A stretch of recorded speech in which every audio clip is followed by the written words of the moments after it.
Hello everyone. सो इस video में हम लोग पढ़ेंगे मैजिक बस के बारे में। डोंट वरी, ये बस क्या होता है कंप्यूटर के अंदर हम लोग देखते हैं। सो जस्ट पिछले वाले वीडियो में हम लोगों ने देखा था कि कैसे बाइट बाइट प्लस इनेबलर मिलके एक रजिस्टर बनाता है। ठीक है, यहाँ पे हम लोग देख सकते हैं कि यहाँ पे इनपुट है, यहाँ लेफ्ट साइड में इनपुट है, इधर आउटपुट है, और ये कनेक्टेड है एक वायर के थ्रू। 8 वायर्स इधर इनपुट जा रहा है, 8 वायर्स, और 8 वायर्स आउटपुट है।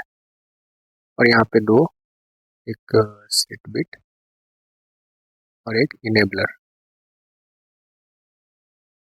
तो ये तो हो गया कॉम्प्लेक्स डायग्राम जो इंटरनल मैकेनिज्म को समझने के लिए यूज कर रहा है। बट इसको सिंप्लीफाई करने के लिए एक सिंपल डायग्राम हम लोग यूज करते हैं एज ए रिप्रेजेंटेशन।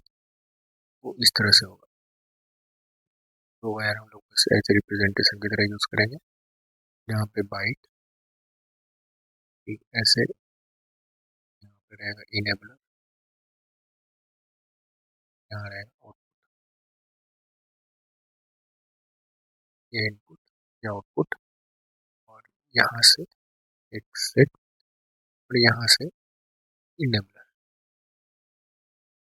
ठीक है, और इसको और फर्दर सिंप्लीफाई करेंगे तो एक रजिस्टर हो जाएगा जिसका होगा इनपुट और होगा आउटपुट, और दो वायर निकलेगा, सेट बिट और इनेबलर।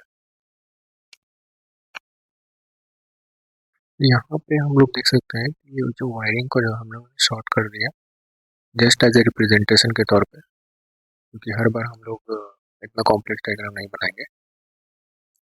तो चीज, और यहाँ पे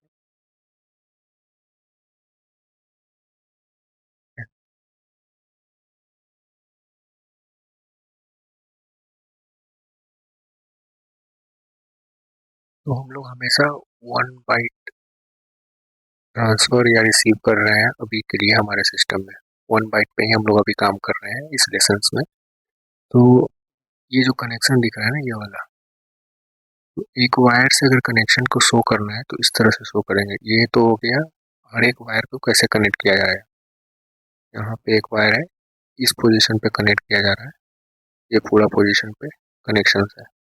लेकिन ये तो इंटरनल वायरिंग हो गया। अगर हम इसको रिप्रेजेंट करना है एज ए पेन पेपर पे तो हम लोग इस तरह से सिंपल डायग्राम को देखते हैं। तो जब कनेक्शन होता है इंटरनली, जैसे हम लोग दो तार को ज्वाइन करके लोग घर पे हम लोग यूज करते हैं, तार को काट के उस दो वायर को जोड़ते हैं, तो इस तरीके से रिप्रेजेंट हम लोग ऐसे यहाँ पे ऐसे कर रहे हैं, इस तरीके से। और अगर कंटिन्यूअस वायर है इस तरह से तो यहाँ पे ऐसे शो करेगा। ठीक है, और इस वायरिंग को कंप्यूटर में एक स्पेशल नेम है जिसको कहते हैं बस। बस, तो बस क्यों नाम है? तो इसको जनरल हम जो डे टू डे लाइफ में यूज करते हैं ट्रैवल के लिए बस, उससे भी हम लोग रिलेट कर सकते हैं। बस से क्या होता है, ये प्री डिफाइंड रोड है, और मान लो ये सारे स्टॉपेज हैं, स्टॉपेज 1, स्टॉपेज 2, स्टॉपेज 3, स्टॉपेज 4, और बस जा रही है यहाँ से। ठीक है, बस क्या है, उसको पता है कि इसी रूट से जाना है, यही उसका रूट है। वो हर एक स्टॉपेज पे रुकेगी, 1 पे, 2 पे, 3 पे, 4 पे। तो ये जो वायर है ये हमारा बस हो गया। ठीक है, और जो स्टॉपेज है, मान लो कि किसी रजिस्टर में, मान लो ये रजिस्टर हो गया, अब कंप्यूटर के टर्म में बात कर रहे हैं। अभी रजिस्टर है, यहाँ पे मेरे को डेटा स्टोर करना है, तो यहाँ पे एक रजिस्टर में स्टोर कर दिए। यहाँ दूसरा रजिस्टर है, वहाँ पे स्टोर कर सकते हैं। तीसरा रजिस्टर है, यहाँ पे स्टोर कर सकते हैं। चौथा रजिस्टर है, यहाँ पे स्टोर कर सकते हैं। So it's like in the world of computer, a bus is simply a set of 8 wires that goes in various places inside the computer. ठीक है, एक एग्जांपल से समझते हैं इसको, लेकिन उससे पहले एक बार थोड़ा रिकैप ले लेते हैं जो कि चैप्टर 6 में मैंने बताया था, रिमेम्बर वेन में। तो वहाँ पे एक ऐसा डायग्राम था, ये वाले। इसमें क्या था कि जब ये एस बिट ऑन रहता है तो इनपुट पे डिपेंड करता है। अगर एस बिट ऑन है तो अगर आई ज़ीरो रहेगा तो ये भी ये वन हो जाएगा और ये भी वन हो जाएगा। बेसिकली अगर एस वन है तो आउटपुट जो है इक्वल टू इनपुट होगा, एस बिट वन है तो। और एस बिट अगर ज़ीरो कर देते हैं, इसको अगर ज़ीरो कर देते हैं तो वो अब इनपुट पे डिपेंड नहीं करेगा, डोंट डिपेंड ऑन इनपुट। तो उस केस में क्या था, उस केस में था कि ये जब एस बिट हमने ऑफ किया उससे पहले जब एस बिट ऑन रहा होगा तो उस समय इनपुट और आउटपुट का वैल्यू क्या होगा।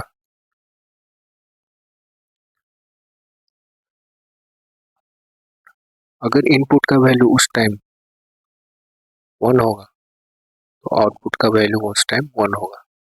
अगर इनपुट का वैल्यू उस टाइम ज़ीरो होगा तो आउटपुट का वैल्यू उस टाइम ज़ीरो होगा।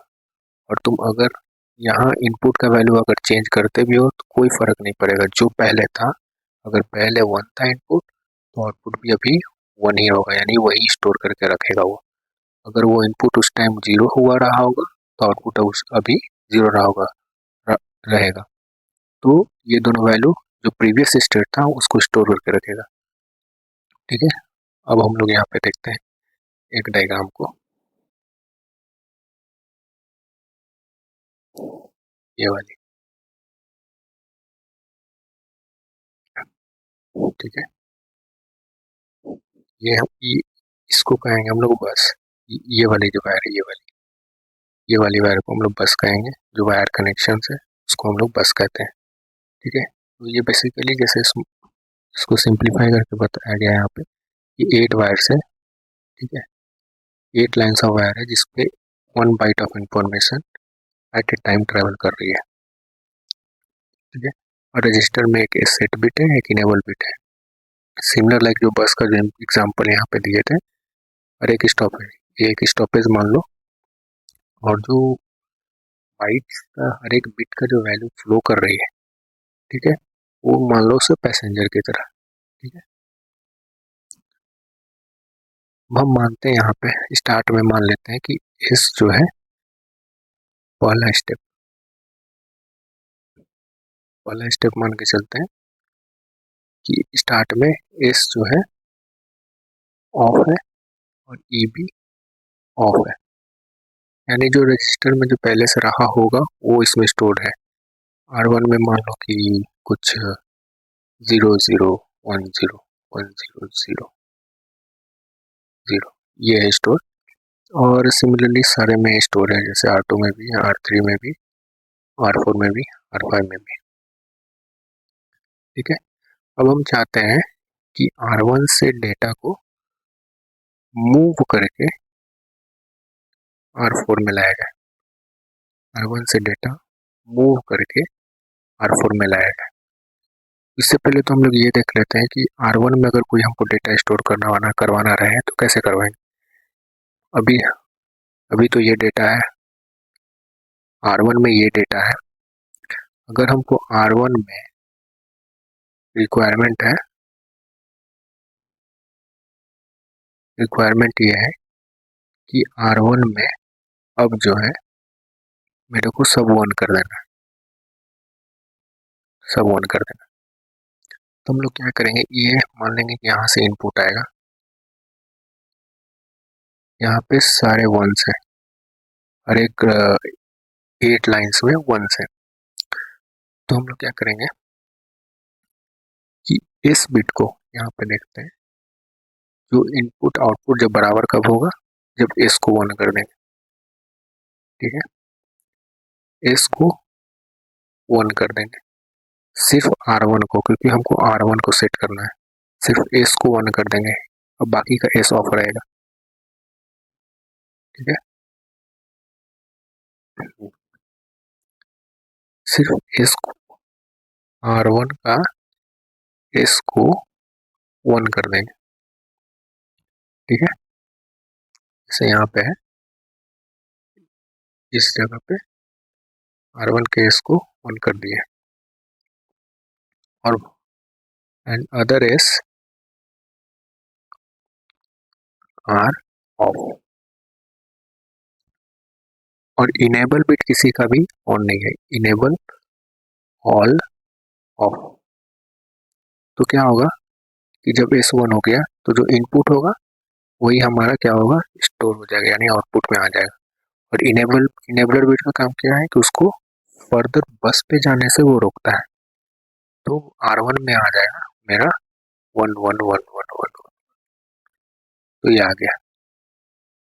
ठीक है, अब हम चाहते हैं कि R1 में जो आया और लेकिन R2 R3 R4 और R5 में वही हमारा पुराना वैल्यू है, जो कि 00 10 10 0। ठीक है, अब क्या करना है, वो हमारा नेक्स्ट रिक्वायरमेंट है कि R1 को मूव टू R4। अब ये जो 1 1 1 1 हुआ है मेरा R1 में है, अब हम चाहते हैं कि उसको R4 में मूव कर दें। ठीक है, तो अब क्या करेंगे,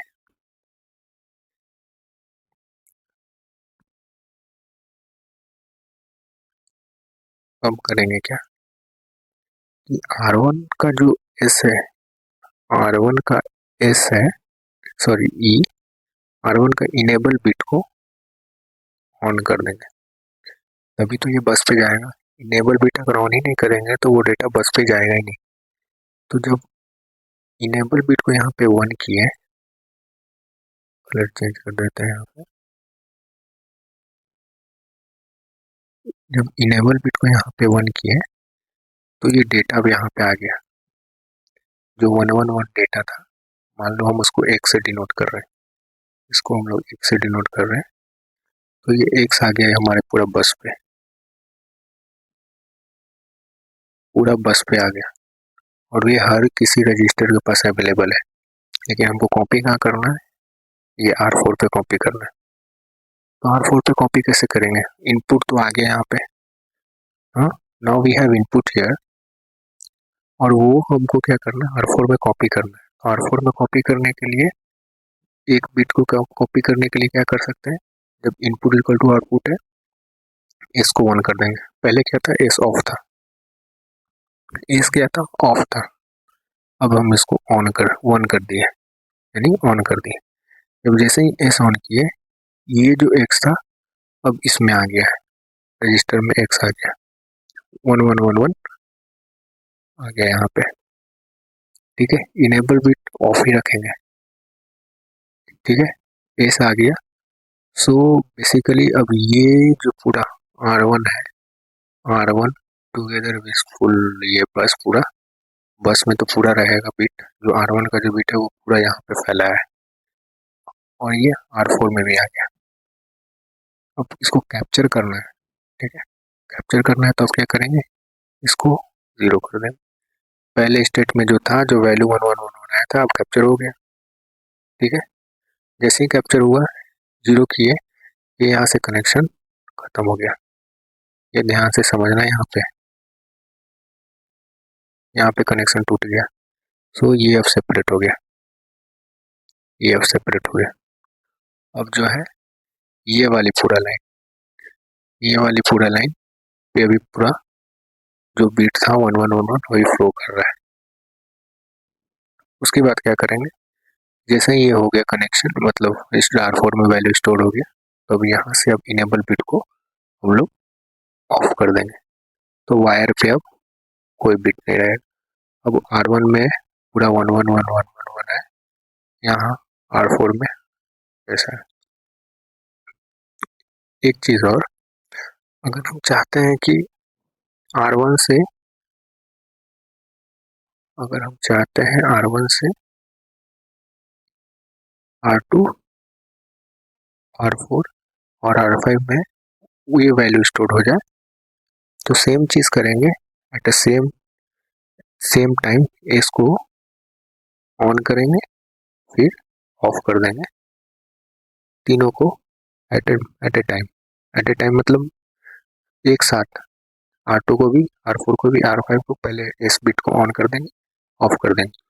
तो उसके बाद क्या होगा, R2 में भी, R4 में भी, R5 में भी एक ही टाइम पे पूरा बिट कॉपी हो जाएगा। और ये जो ये जैसे R1 मूव टू R4 है, इसको ऐसे पढ़ते हैं। इसका मतलब ये नहीं है कि R1 मूव करके R4 के पास जा रहा है। इसका मीनिंग होता है कंटेंट ऑफ जो बिट्स है, कंटेंट मतलब bits of R1 getting copy to R4। ठीक है, वो कॉपी हो रहा है। और कॉपी होने का मतलब ये भी नहीं है कि यहाँ से बिट उठ के यहाँ चला जा रहा है या यहाँ पे कुछ नहीं रहेगा। चीज़ें यहाँ पे जो बिट पहले थी वो यहीं यहाँ रहेंगी और यहाँ पे कॉपी हो गई है। मतलब 1111 यहाँ भी है और अब यहाँ भी कॉपी हो गई। ठीक है, ये हम लोग यूज़ करते हैं कंप्यूटर्स में। हाँ, ये एज ए सिंटेक्स की तरह यूज़ करते हैं, मूव टू R4। ठीक है, तो इससे कंफ्यूज नहीं होना है कि R1 मूव होकर R4 के पास चल गया।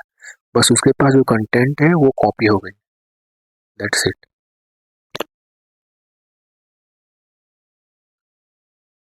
अनदर इज लाइक, अगर हम R3 से R1 में कॉपी करना चाहें और R5 में, तो वो भी एक टाइम पे ही हो जाएगा, मतलब साइमल्टेनियसली हो जाएगा। लेकिन कहने का मतलब ये है कि बस can work in either direction. ऐसा नहीं है कि R1 से कॉपी करना है R3 को, R5 को, तभी कॉपी होगा। It can work in both the direction. Like R3 से हम R1 में कॉपी करना चाहें, R3 से R5 में कॉपी करना चाहें, तो वो भी हो सकता है।